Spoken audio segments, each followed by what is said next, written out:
The three trees nearly forgot their dreams. But one night, golden starlight poured over the first tree as a young woman placed her newborn baby in the feed box. "I wish I could make a cradle for him," her husband whispered. The mother squeezed his hand and smiled as the starlight shone on the smooth and sturdy wood. "This manger is beautiful," she said. Then suddenly, the first tree knew that he was holding the greatest treasure in all the world. One evening, a tired traveler and his friends crowded into the old fishing boat.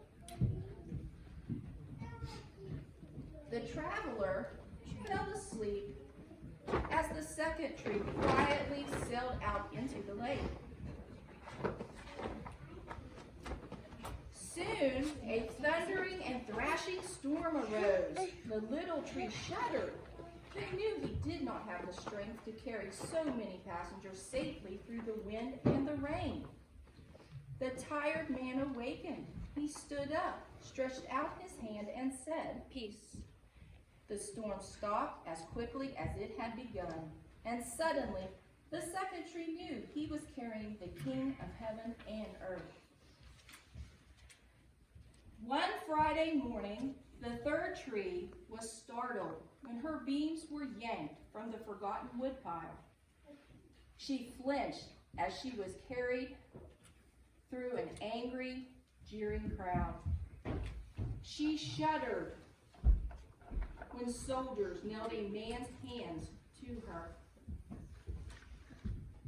She felt angry and harsh and cruel.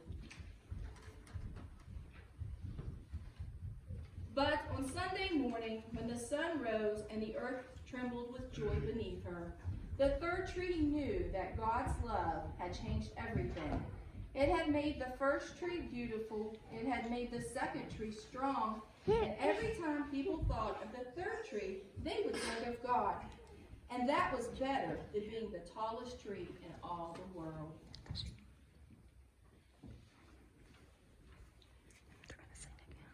Please join us in singing Joy to the World. Joy to the world, the Lord has come. Let earth receive her King. Let every heart prepare in room. And heaven and nature sing, and heaven and nature sing.